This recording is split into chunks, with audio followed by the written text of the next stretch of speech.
গুনাহ করার শক্তি খোদা মুদের আছে যত, ক্ষমা করার শক্তি তোমার কুঠি গুণে শত, ক্ষমা করার শক্তি তোমার কুঠি গুণে শত, তোমার ক্ষমা দিয়ে মুদের দিও গো নাজাত। আমরা তোমার অবুঝ বান্দা তুলেছি দুহাত, আমরা তোমার অবুঝ বান্দা তুলেছি দুহাত। তুমি প্রভু কবুল করো মুদের মুনাজাত, আমরা তোমার অবুঝ বান্দা তুলেছি দুহাত।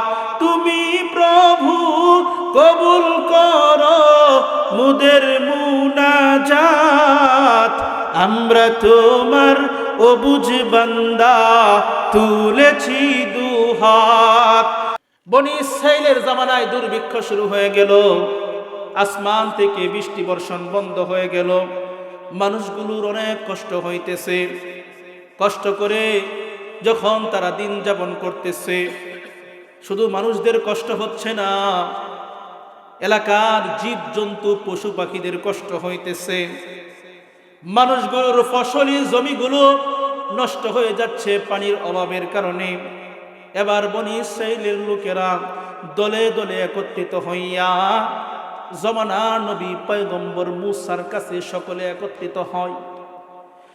বনি ইসরাইলের লোকেরা জমা হইয়া একত্রিত হইয়া জমানার নবী পয়গম্বর মূসা কালিমুল্লাহর কাছে হাজির হয়।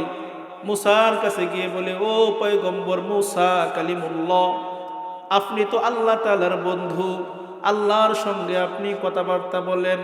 ও মূসা, তাকিয়ে দেখো এলাকার ভিতরে দুর্ভিক্ষ শুরু হয়ে গেছে। ও মূসা, দুর্ভিক্ষের কারণে আমাদের অনেক কষ্ট হইতেছে, দিনগুলো খুব কষ্টের ভিতরে যাচ্ছে।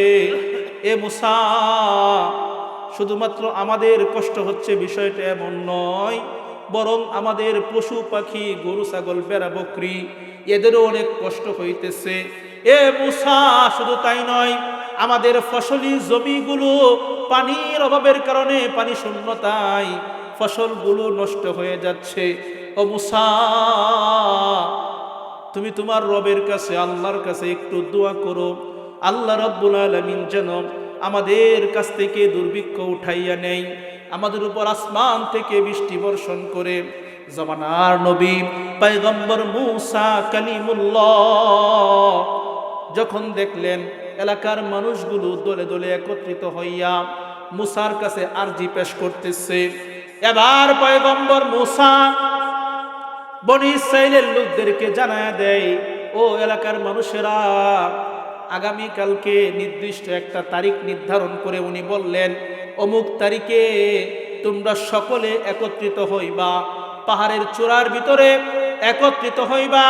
আমি মূসা তোমাদের সবাইকে নিয়া আল্লাহর কাছে প্রার্থনা করব, দোয়া করব। মোহতারাম হাজিরিন, জমানার নবী পয়গম্বর মূসা কালিমুল্লাহ তার কথা অনুযায়ী নির্দিষ্ট একটা দিনে, নির্দিষ্ট একটা তারিখের সময়ে এলাকার মানুষগুলো দলে দলে একত্রিত হয়ে যায়। পাহাড়ের চূড়ার ভিতরে মানুষগুলো জমা হইতে হইতে এক পর্যায়ে কিতাবের মধ্যে পাওয়া যায়, ওই সময়কার সময় এত বেশি পরিমাণ মানুষ একত্রিত হয়েছিল, প্রায় ৭০,০০০ মানুষ একত্রিত হয়েছিল। সুবহানাল্লাহ!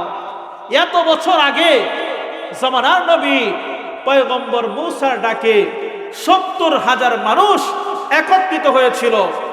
এবার মূসা কালিমুল্লাহ ৭০,০০০ মানুষদেরকে নিয়ে রবের কাছে, আল্লাহর কাছে হাত তুললেন। পয়গম্বর মূসা হাত তুলে আল্লাহকে ডেকে ডেকে বলে, ওগো মালিক, তাকিয়ে দেখো এলাকার ভিতরে দুর্ভিক্ষ ছড়ায় পড়ছে।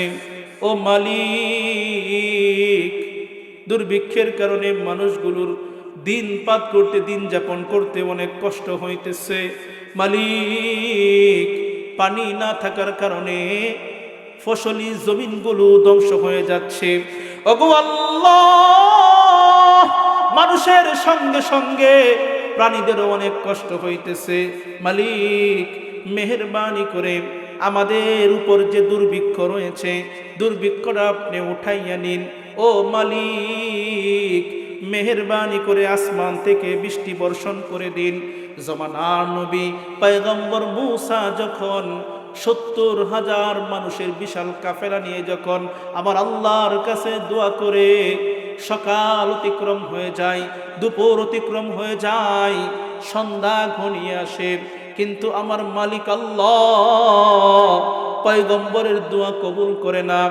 এবার জমানার নবী মিন শুরুরি আনফুসিনা ومن سيئات أعمالنا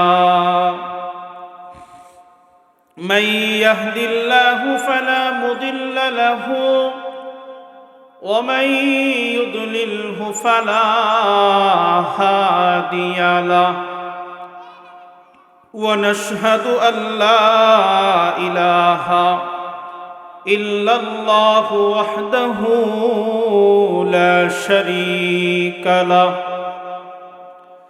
ونشهد أن سيدنا وسندنا وحبيبنا ومولانا محمدا عبده ورسوله أما بعد فأعوذ بالله من الشيطان الرجيم بسم الله الرحمن الرحيم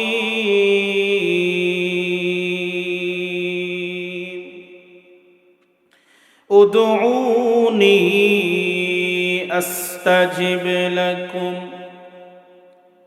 وقال رسول الله صلى الله تعالى عليه وسلم الدعاء مخ العبادة أو كما قال عليه الصلاة والسلام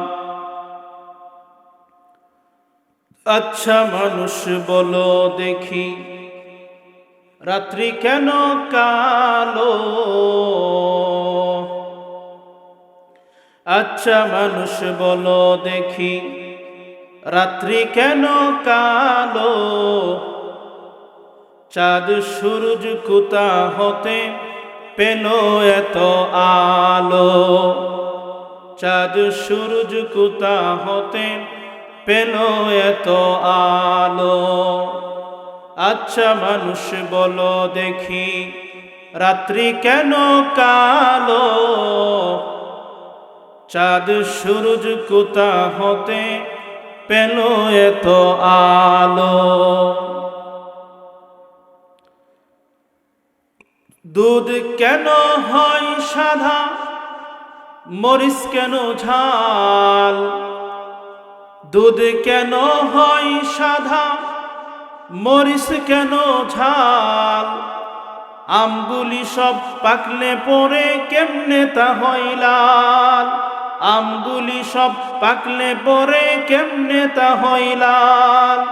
আচ্ছা মানুষ বলো দেখি, রাত্রি কেন কালো? চাঁদ সূরজ কোথা হতে পেল এত আলো? পশু পাখি কয় না কথা, মানুষ কেন কয়?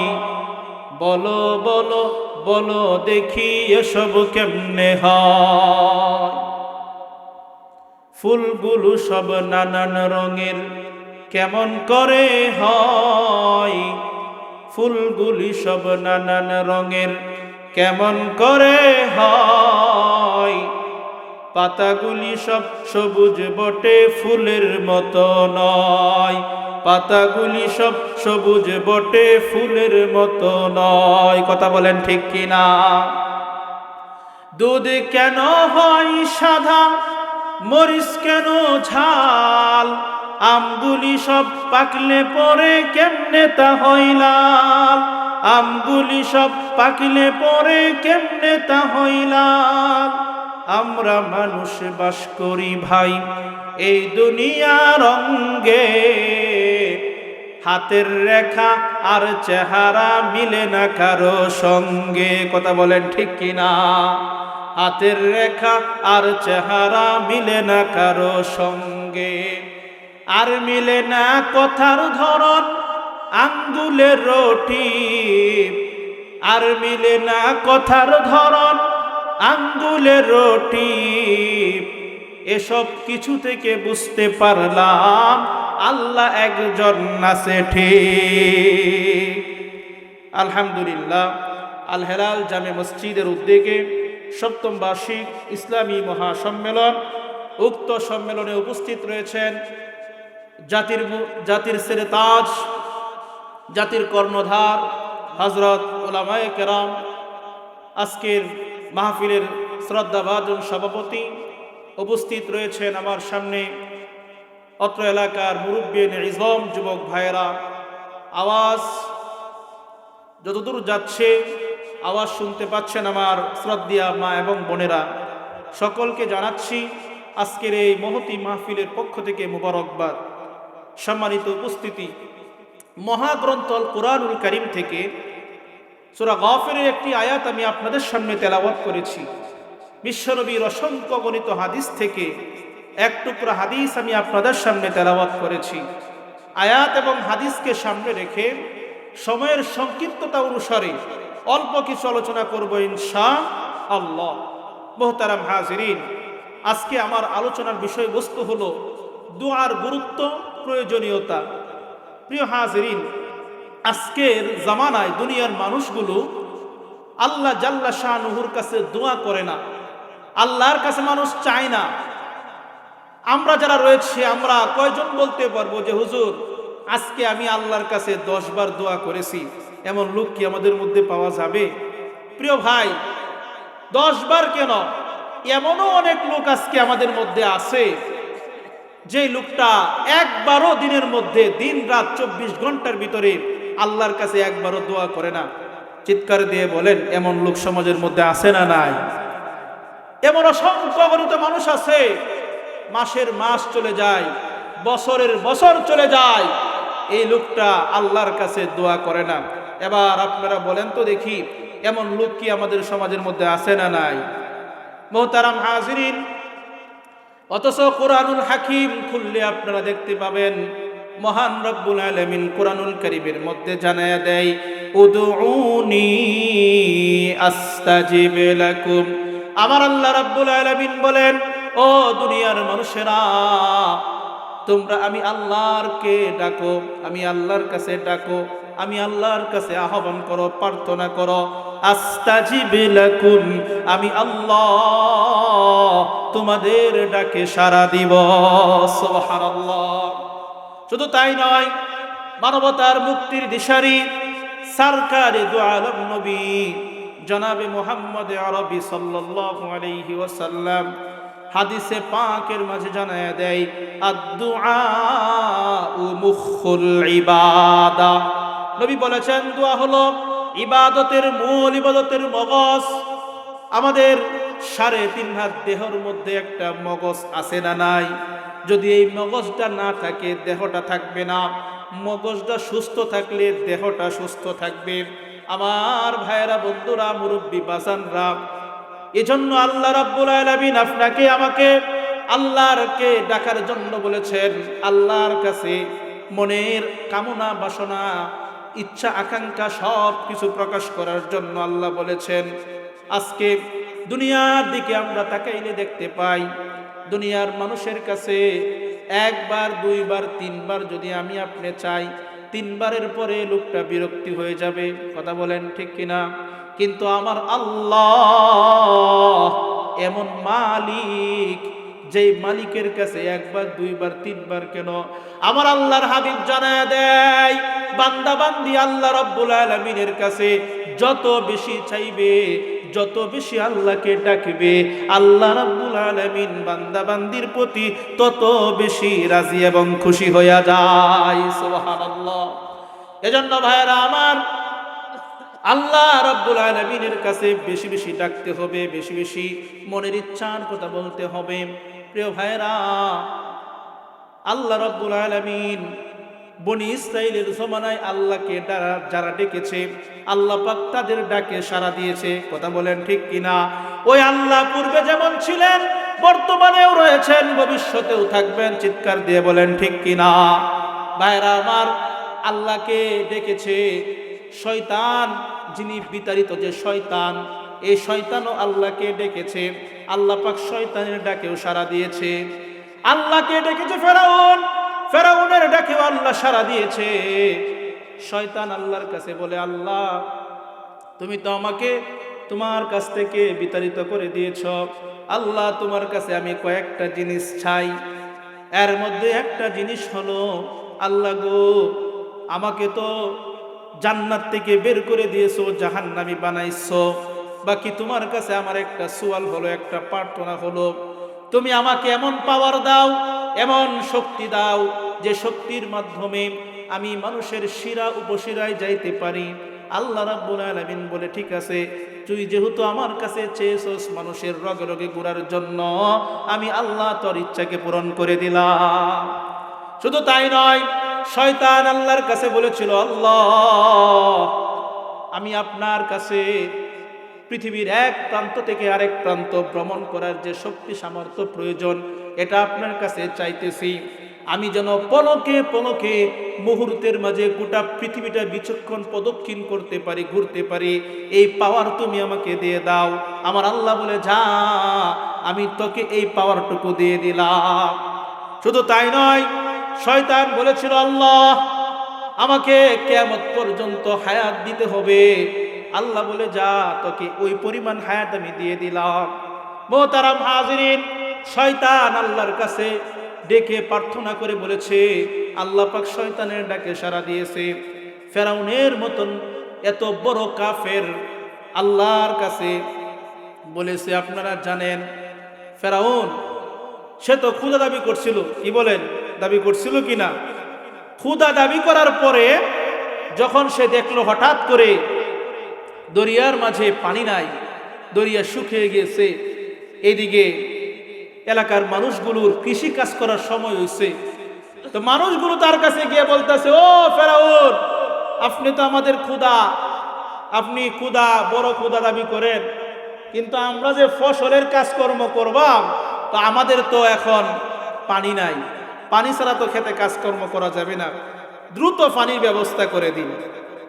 তো ফেরাউন চিন্তা ভাবনা করে মনে মনে কয়, পানি তো আর আমি দিতে পারি না, পানি দেওয়ার মালিক কে? জোরে কোন কে? ফেরাউন মনে মনে কয়, পানি দেওয়ার মালিক তো এক আল্লাহ, আমি তো পানি দিতে পারবো না। কিন্তু যেহেতু এলাকার মানুষগুলো জানে আমি তাদের খোদা, আমি যদি তাদেরকে পানি এবার না দেই, তাহলে মানুষগুলোর কাছে আসল গুমর ফাঁস হয়ে যাইব, মানুষগুলো আমাকে খোদা হিসাবে স্বীকার করবে না, বিশ্বাস করবে না। এবার ফেরাউন মাটি থেকে মাটি নিয়া, মাটিটা তার কপালের মধ্যে লাগাইয়া গভীর রজনীতে পাহাড়ের চূড়ায় গিয়া আল্লাহকে ডেকে ডেকে বলে, ওগো মালিক, ওগো আল্লাহ, আমি ফেরাউন তো জানি একমাত্র আপনিই হলেন খোদা, রব হলেন আপনি, কিন্তু আমি মানুষের কাছে যেহেতু বলে দিয়েছি, মানুষগুলোর কাছে আমি বলছি আমি খোদা, এই মানুষগুলো আমাকে মোহাব্বত করে আমাকে খোদা হিসাবে বেছে নিছে। আল্লাহ, পরকালে আপনি আমাকে কি দিবেন না দিবেন ওটা আমার প্রয়োজন নেই, দুনিয়াতে আপনি আমাকে একটু এই প্রয়োজনটুকু পুরা করে দেন, পানির ব্যবস্থা করে দেন। এই মানুষগুলো আমার কাছে পানি চাইতেছে। আমার আল্লাহ ফেরাউনের ডাকে সাড়া দিয়ে আল্লাহ রাব্বুল আলামিন সঙ্গে সঙ্গে আসমান থেকে পানির ব্যবস্থা করে দেন। সুবহানাল্লাহ। এজন্য আমার মুরব্বী বাজান, সুলোপায়ের যুবক ভাইরা, ওই আল্লাহ যেমন ভাবে ফেরাউনের ডাকে সাড়া দিয়েছে, শয়তানের মতন নিকৃষ্ট ব্যক্তির ডাকে সাড়া দিয়েছে, আজকে আপনি আমি যদি আল্লাহকে ডাক দেই, আল্লাহ রাব্বুল আলামিন সাড়া দিবেন কি দিবেন না? শয়তান তো একজন নিকৃষ্ট মানুষ ছিল, আর আপনি আমি হলাম আশরাফুল মাখলুকাত, সৃষ্টির শ্রেষ্ঠ জীব। আপনি আমি যদি আল্লাহকে ডাক দেই, আল্লাহ সাড়া দিবে কি দিবে না? চিৎকার দিয়ে বলেন, দিবে কি দিবে না? অবশ্যই অবশ্যই আল্লাহ পাক সাড়া দিবে। বাকি ডাকার মতন ডাকতে হবে। কথা বলেন ঠিক কিনা? কোন সময় ডাকলে আল্লাহ দোয়া কবুল করবে, ওই সময়টা জেনে আপনাকে ডাকতে হবে। কোন জায়গায় গিয়ে আল্লাহকে ডাকলে আল্লাহ সাড়া দিবে, ওই জায়গায় আপনাকে যাওয়া লাগবে। প্রিয় হাজিরিন, পৃথিবীর মাঝে এমন কিছু জায়গা আছে যে জায়গাগুলো হলো শ্রেষ্ঠ জায়গা। ওই জায়গা সমূহের মধ্যে গিয়ে দোয়া করলে আল্লাহ পাক দোয়া কবুল করেন। বলেন সুবহানাল্লাহ। এর মধ্যে একটা জায়গা হলো মক্কা, মক্কাতুল মুকাররমায় আপনি যাওয়ার পরে গিয়ে যদি আপনি দোয়া করেন, আল্লাহ রাব্বুল আলামিন ওই দোয়া কবুল করে। মদিনাতুল মুনাওয়ারা, ওখানে যাওয়ার পরে আপনি যদি আল্লাহর কাছে দোয়া করেন, আল্লাহ রাব্বুল আলামিন দোয়া কবুল করবে। আরাফার ময়দান, এই ময়দানে যায় যদি কোনো বান্দা বান্দি আল্লাহর কাছে দোয়া করে, আল্লাহ রাব্বুল আলামিন দোয়া কবুল করে। চিৎকার দিয়ে পড়েন সুবহানাল্লাহ। মক্কা, মদিনা, আরাফার প্রান্তর, মুজদালিফা, আরেকটা জায়গার নাম হলো রিয়াজুল জান্নাহ। এভাবে এই নির্দিষ্ট জায়গার মধ্যে গিয়ে দোয়া করলে আল্লাহ পাক দোয়া কবুল করে। প্রিয় ভাইয়েরা আমার, কিতাবের মধ্যে পাওয়া যায় জুমার দিন বিশেষ কিছু মুহূর্ত আছে, ওই সময়গুলোর মধ্যে যদি কোনো বান্দা বান্দি আল্লাহর কাছে দোয়া করে, আল্লাহ রাব্বুল আলামিন বান্দা বান্দির দোয়া কবুল করে। জুমার দিন আসরের পরে মাগরিবের আগে এই যে সময়টা আছে, এই সময়টার ভিতরে আল্লাহ রাব্বুল আলামিন বান্দা বান্দির দোয়া কবুল করেন। চিৎকার দিয়ে পড়েন সুবহানাল্লাহ। জুমার দিন আরেকটা সময় আছে, সেটা হলো ইমাম সাহেব যখন খুতবা দেয়, খুতবা প্রথম খুতবা দেওয়ার পরে কিন্তু একটু বসে অল্প সময়ের জন্য, আবার দাঁড়ায়া যায়। এই দুই খুতবার মধ্যবর্তী যে সময়টুকু আছে, এই সময়টুকু যদি কোনো বান্দা দোয়া করে, আল্লাহ রাব্বুল আলামিন তার দোয়াকে কবুল করেন। চিৎকার দিয়ে বলেন সুবহানাল্লাহ। মুহতারাম হাজিরিন, দোয়া কবুল হওয়ার কয়েকটা শর্ত আছে। এর মধ্যে একটা শর্ত হলো, আপনি যখন আল্লাহর কাছে দোয়া করবেন, দোয়ার আগে আপনি নেক কাজ করবেন, নেক আমল করবেন। নেক আমলের উপরে যদি দোয়া করেন, আল্লাহ পাক দোয়া কবুল করবে। নেক আমল কি? নেক আমল হলো নামাজ, নামাজের পরে দোয়া করবেন। নেক আমল হলো রোজা, রোজা রেখে দোয়া করবেন। নেক আমল হলো কোরআন তেলাওয়াত, কোরআন তেলাওয়াতের পরে দোয়া করবেন। নেক আমল হলো সদকায়ে জারিয়া, আল্লাহর রাস্তায় দান করা, গরিব মিসকিনকে দান করা, মসজিদের জন্য দান করা, মাদ্রাসার জন্য দান করা। দান করার পরে আপনি আল্লাহর কাছে দোয়া করবেন, আপনার দোয়া আল্লাহ পাক কবুল করবে। ঠিক এমনই ভাবে আপনি ইস্তিগফার করার পরে দোয়া করবেন। আপনি যে দোয়া করতেছেন এর আগে ইস্তিগফার করবেন। আল্লাহ পাক কুরআনুল হাকিমের মধ্যে জানায়া দেন, ফাকুলতুস্তাগফিরু রাব্বাকুম ইন্নাহু কানা গফফারা। ইস্তিগফারের পরে আপনি দোয়া করবেন, আল্লাহ রাব্বুল আলামিন আপনার দোয়া কবুল করবে। এজন্য মুহতারাম হাজিরিন, বনি ইসরাইলের জামানায় আমরা তাকাইলে দেখতে পাই, কিতাবের মধ্যে পাওয়া যায়, তাফসিরে পাওয়া যায়, বনি ইসরাইলের জামানায় আল্লাহ রাব্বুল আলামিন দুর্ভিক্ষ দিলেন। এলাকার মধ্যে দুর্ভিক্ষ শুরু হয়ে গেল, আসমান থেকে বৃষ্টি বর্ষণ হয় না। দুর্ভিক্ষ হওয়ার কারণে পরিস্থিতি কেমন হয়, মুরব্বী বাজান আমার সামনে রয়েছেন, আপনারা জানেন বাংলাদেশ স্বাধীনতা লাভ করার পরে 72-73 সনের দিকে দুর্ভিক্ষ দেশের মধ্যে হয়েছিল। কি বলেন, হয়েছিল কিনা? দেশের মধ্যে কি একটা পরিস্থিতি হয়েছিল আপনারা জানেন। ওই সময়কার মুরব্বীরা আমাদেরকে জানাইছে, দেশে যখন দুর্ভিক্ষ অভাব শুরু হয়ে গেছিল, কিছু বাড়ির মধ্যে রান্না বান্না হইতো, তো পার্শ্ববর্তী বাড়ি যারা গরিব ছিল, তারা ওই রান্না যে বাড়িতে হয় ওই বাড়িতে এসে বলতো, ভাই চাচা তোমরা রান্না করার পরে ভাতগুলা তোমরা রাইখা মার যেটা আছে এটা আমাদেরকে দিয়ে দিও, আমরা ওইটা খেয়ে আমরা জীবন যাপন করব। কথা বলেন ঠিক কিনা? মুহতারাম হাজিরিন, বনি ইসরাইলের জামানায় দুর্ভিক্ষ শুরু হয়ে গেল, আসমান থেকে বৃষ্টি বর্ষণ বন্ধ হয়ে গেল, মানুষগুলোর অনেক কষ্ট হইতেছে।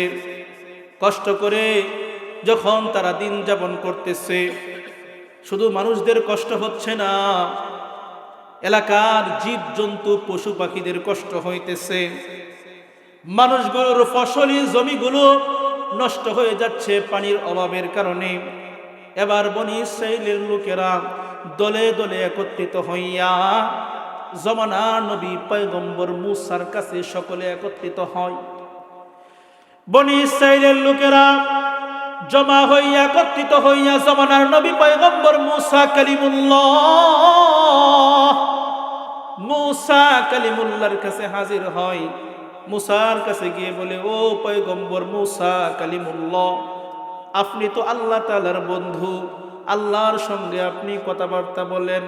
ও মূসা, তাকিয়ে দেখো, এলাকার ভিতরে দুর্ভিক্ষ শুরু হয়ে গেছে। ও মূসা, দুর্ভিক্ষের কারণে আমাদের অনেক কষ্ট হইতেছে, দিনগুলো খুব কষ্টের ভিতরে যাচ্ছে। এ মূসা, শুধুমাত্র আমাদের কষ্ট হচ্ছে বিষয়টা এমন নয়, বরং আমাদের পশু পাখি, গরু ছাগল, বেড়া বকরি, এদেরও অনেক কষ্ট হইতেছে। এ মূসা, শুধু তাই নয়, আমাদের ফসলি জমিগুলো পানির অভাবের কারণে, পানি শূন্যতায় ফসলগুলো নষ্ট হয়ে যাচ্ছে। ও মূসা, তুমি তোমার রবের কাছে, আল্লাহর কাছে একটু দোয়া করো, আল্লাহ রাব্বুল আলামিন যেন আমাদের কাছ থেকে দুর্ভিক্ষ উঠাইয়া নেই, আমাদের উপর আসমান থেকে বৃষ্টি বর্ষণ করে। জামানার নবী পয়গম্বর মূসা কালিমুল্লাহ যখন দেখলেন এলাকার মানুষগুলো দলে দলে একত্রিত হইয়া মূসার কাছে আরজি পেশ করতেছে, এবার পয়গম্বর মূসা বনি ইসরাইলের লোকদেরকে জানায়া দেয়, ও এলাকার মানুষেরা, আগামী কালকে নির্দিষ্ট একটা তারিখ নির্ধারণ করে উনি বললেন, অমুক তারিখে তোমরা সকলে একত্রিত হইবা, পাহাড়ের চূড়ার ভিতরে একত্রিত হইবা। আমি মূসা তোমাদের সবাইকে নিয়া আল্লাহর কাছে প্রার্থনা করব, দোয়া করব। মুহতারাম হাজিরিন, জমানার নবী পয়গম্বর মূসা কালিমুল্লাহ তার কথা অনুযায়ী নির্দিষ্ট একটা দিনে, নির্দিষ্ট একটা তারিখের সময়ে এলাকার মানুষগুলো দলে দলে একত্রিত হয়ে যায়। পাহাড়ের চূড়ার ভিতরে মানুষগুলো জমা হইতে হইতে এক পর্যায়ে কিতাবের মধ্যে পাওয়া যায়, ওই সময়কার সময় এত বেশি পরিমাণ মানুষ একত্রিত হয়েছিল, প্রায় 70,000 মানুষ একত্রিত হয়েছিল। সুবহানাল্লাহ! এত বছর আগে জামানার নবী পয়গম্বর মূসার ডাকে 70,000 মানুষ একত্রিত হয়েছিল। এবার মূসা কালিমুল্লাহ 70,000 মানুষদেরকে নিয়ে রবের কাছে, আল্লাহর কাছে হাত তুললেন। পয়গম্বর মূসা হাত তুলে আল্লাহকে ডেকে ডেকে বলে, ওগো মালিক, তাকিয়ে দেখো এলাকার ভিতরে দুর্ভিক্ষ ছড়ায় পড়ছে। ও মালিক, দুর্ভিক্ষের কারণে মানুষগুলোর দিন পাত করতে, দিন যাপন করতে অনেক কষ্ট হইতেছে। মালিক, পানি না থাকার কারণে ফসলি জমিনগুলো ধ্বংস হয়ে যাচ্ছে। ওগো আল্লাহ, মানুষের সঙ্গে সঙ্গে প্রাণীদেরও অনেক কষ্ট হইতেছে। মালিক, মেহেরবানি করে আমাদের উপর যে দুর্ভিক্ষ রয়েছে, দুর্ভিক্ষটা আপনি উঠাইয়া নিন। ও মালিক, মেহেরবানি করে আসমান থেকে বৃষ্টি বর্ষণ করে দিন। জমানার নবী পয়গম্বর মূসা যখন 70,000 মানুষের বিশাল কাফেলা নিয়ে যখন আমার আল্লাহর কাছে দোয়া করে, সকাল অতিক্রম হয়ে যায়, দুপুর অতিক্রম হয়ে যায়, সন্ধ্যা ঘনিয়ে আসে, কিন্তু আমার মালিক আল্লাহ পয়গম্বরের দোয়া কবুল করে না। এবার জামানার নবী পয়গম্বর মূসা কালিমুল্লাহ আল্লাহকে ডেকে ডেকে বলে, ওগো আল্লাহ, আমি মুসা ইতিপূর্বে আপনাকে যতবার ডেকেছি, আল্লাহ যতবার আপনাকে ডেকেছি ততবার আপনি আমার ডাকে সাড়া দিয়েছেন। আমি ডাকতে দেরি হয়েছে, আপনি শুনতে দেরি হয় নাই। কিন্তু আজকে কি হয়ে গেল? সকাল থেকে এত বিশাল মানুষ নিয়ে আপনার কাছে প্রার্থনা করতেছি, কিন্তু আপনি আমাদের দোয়া কবুল করতেছেন না। এর কারণটা কি? আমার আল্লাহ রাব্বুল আলামিন জানায় দেয়, এ মুসা, আজকে আমি আল্লাহ তোমার দোয়া কবুল না করার কারণ হলো, এ মুসা, এই বিশাল মানুষের মাঝে একজন এমন মানুষ আছে, একজন অপরাধী মানুষ আছে, পাপিষ্ট লোক আছে। যেই অপরাধী, যেই পাপিষ্ট লোকটা তার জিন্দেগির 40টা বছর অতিক্রম করেছে। এ মুসা, এই লোকটা তার জিন্দেগির 40 বছর জিন্দেগির মাঝে কোনোদিন আমি আল্লাহকে আল্লাহ বলে ডাক দেই নাই, কোনোদিন আমি আল্লাহর কুদরতি পায়ে সাজদা দেই নাই। এ মুসা, অপরাধ করতে করতে করতে করতে অন্তরটা কালা বানায় ফেলাইছে। আমি এই অপরাধী বান্দার জন্য, এই পাপিষ্ট বান্দার প্রতি আমি আল্লাহ নারাজ হইয়া এলাকার মধ্যে দুর্ভিক্ষ দিয়েছি। আমি তার প্রতি অসন্তুষ্ট হইয়া আসমান থেকে আমি বৃষ্টি বর্ষণ বন্ধ করে দিয়েছি। এ মুসা, এই অপরাধী পাপিষ্ট ব্যক্তিটা এখান থেকে যতক্ষণ না পর্যন্ত বের হয়ে যাবে ততক্ষণ পর্যন্ত আমি তোমার দোয়া কবুল করব না। মুহতারাম হাজির, জামানা নবী পয়গম্বর মুসা কালিমুল্লাহ কে যখন আল্লাহ পাক এই সংবাদটা জানিয়ে দিলেন, অপরাধী বের না হলে দোয়া কবুল করা হবে না, জামানা নবী পয়গম্বর মুসা 70,000 মানুষদের কাছে আওয়াজ পৌঁছে দিলেন। এমন একটা জমানা যখন কোনো প্রকার মাউথ সিস্টেম, সাউন্ড সিস্টেম ছিল না। পয়গম্বর মুসা জবান দিয়ে বললেন, আরেকজন আরেকজনের কাছে বললেন। এভাবে বলতে বলতে বলতে বলতে এক পর্যায়ে 70,000 মানুষের কর্ণকুহরে আমার আল্লাহ রব্বুল আলামিন আওয়াজ পৌঁছে দিলেন। আওয়াজ যখন পৌঁছে গেল, এবার সবাই চিন্তিত, কে সে অপরাধী, কার কারণে আল্লাহ পাক বৃষ্টি বর্ষণ বন্ধ করে দিয়েছেন। আমাদের সমাজের মধ্যে একটা কথা আছে, সুরের মন পুলিশ পুলিশ, কথা বলেন ঠিক কিনা? কানার তো মনে মনেই জানা। যেই লোকটা 40 বছর পর্যন্ত সাজদা দেয় নাই, সে কি নিজে বুঝতেছে না? এই আওয়াজ তার কানে যাওয়ার পরে সে তো নিজে নিজে বুঝে ফেলছে। ওই অপরাধী বুঝার পরে একবার আসমানের দিকে তাকায়, আর একবার জমিনের দিকে তাকায়, আসমানের দিকে তাকায় আর একবার জমিনের দিকে তাকায়। চিন্তা ভাবনা করে, এই অপরাধী লোকটা তো আমি যদি এখান থেকে বের হয়ে যাই, এই 70,000 মানুষগুলো আমাকে দেখে ফেলবে, চিনে ফেলবে। আগামীকালকে থেকে আমি ঘর থেকে বের হতে পারবো না, হাটে বাজারে যাইতে পারবো না, কারণ মানুষগুলো বলা বলি করবে, ওই যে দেখো অপরাধী যাচ্ছে, পাপিষ্ট যাচ্ছে। চিৎকার দিয়ে বলেন ঠিক কিনা? এজন্য ব্যক্তিটা চিন্তিত পেরেশান হইয়া আর দেরি না কইরা সাজদার মধ্যে লুটে পড়ে, সাজদা যাইয়া চোখের পানি ফেলে ফেলে, অজস্র পানি ফেলে ফেলে মালিক রে ডেকে ডেকে বলে, ওগো মালিক, ওগো আল্লাহ, জিন্দিগির 40টা বছর অতিক্রম করলাম, আল্লাহ এত গুনাহ করেছি, আমার প্রতি আপনি নারাজ হইয়া আসমান থেকে বৃষ্টি বর্ষণ বন্ধ করে দিয়েছেন, জমিনের মধ্যে দুর্ভিক্ষ দিয়ে দিয়েছেন। ওগো আল্লাহ, তোমার কুদরতি পায়ে পড়ে আমি বলতেছি, আর কোনোদিন গুনাহ করব না, কোনোদিন নামাজ তরক করব না। ওগো মালিক, মেহেরবানি করে আজকে আপনি আমাকে মাফ করে দেন। বান্দা যখন চোখের পানি ফেলে ফেলে মালিককে ডেকে ডেকে বলে, আমার আল্লাহ রব্বুল আলামিন আর দেরি না করে এই বান্দাকে সঙ্গে সঙ্গে মাফ করে দেন। গুনাহ করার শক্তি খোদা মুদের আছে যত, ক্ষমা করার শক্তি তোমার কুঠি গুণে শত, ক্ষমা করার শক্তি তোমার কুঠি গুণে শত, তোমার ক্ষমা দিয়ে মুদের দিও গো নাজাত। আমরা তোমার অবুঝ বান্দা তুলেছি দুহাত।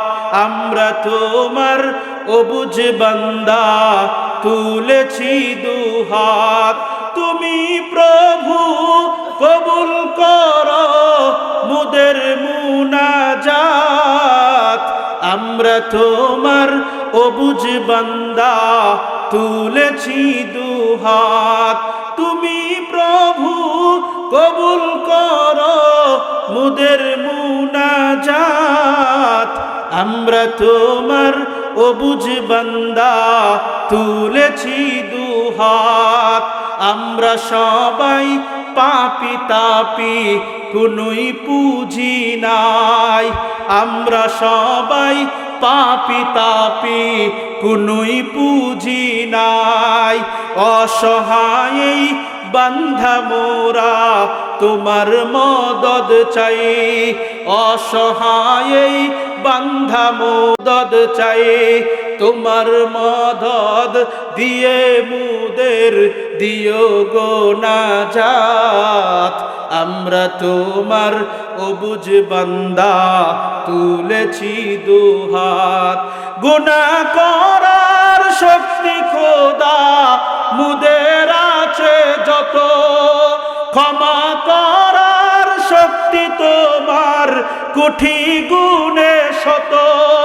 ক্ষমা করার শক্তি তোমার কোটি গুণে শত।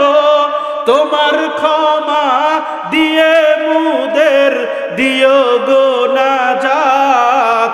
আমরা তোমার অবুঝ বান্দা তুলেছি দুহাত। আমরা তোমার অবুঝ বান্দা তুলেছি দুহাত। তুমি প্রভু কবুল করো মুদের মুনাজাত। আমরা তোমার অবুঝ বান্দা তুলেছি দুহাত। এজন্য যুবক ভাই, বৃদ্ধ বাজান, আলোচনা শেষ করে দিচ্ছি। আমি আপনাদেরকে বলতে চাই, বনি ইসরাইলের এই আবেদ 40 বছর পর্যন্ত গুনাহ করতে করতে অন্তরটা কালা বানায় ফেলাইছে। কোনদিন রবের দিকে ফিরে তাকাইছে না, কুদরতি পায়ে সেজদা দেয় নাই। এর যুবক, এর বৃদ্ধ বাজান, এই লোকটা যখন বুঝতে পেরেছে সে অপরাধী, সে অপরাধ করেছে, আমার রবের কুদরতি পায়ে পড়ে যখন চোখের পানি ফেলে কাঁদতে কাঁদতে অজস্র চোখের পানি ফিরে যখন মালিককে ডেকে ডেকে বলেছে আমার আল্লাহ, সঙ্গে সঙ্গে তার ডাকে সাড়া দিয়েছে। এজন্য মোহতারাম হাজিরিন, আমাদের মধ্যে অনেকে এমন আছে যারা আমরা গুনাহ করেছি, অন্তরটা কালা হয়ে গিয়েছে। এরে পর্দার অন্তরালের মা, গুনাহ করতে করতে অন্তর কালা বানায়া ফেলাইছ। আমার আল্লাহ পাক বলেন, হতাশ হয়েও না, নিরাশ হয়েও না। এখন তোমার বুঝ হইছে, এই মুহূর্তে বুঝ হইছে। আজকে থেকে নিজেকে পরিবর্তন করো, আজকে থেকে তওবা করো, আর জিন্দেগিতে কোনোদিন গুনাহ করব না। রাজি আছি তো ইনশাআল্লাহ? আল্লাহ রাব্বুল আলামিন আমাদের সকলকে গুনাহমুক্ত জীবন গঠন করার তৌফিক দান করুন। সকলে বলেন আমিন। আল্লাহকে বেশি বেশি ডাকার তৌফিক দান করুন। সকলে বলেন আমিন। আল্লাহ রাব্বুল আলামিন আমাদের সকলকে মাফ করে দেন। সকলে বলেন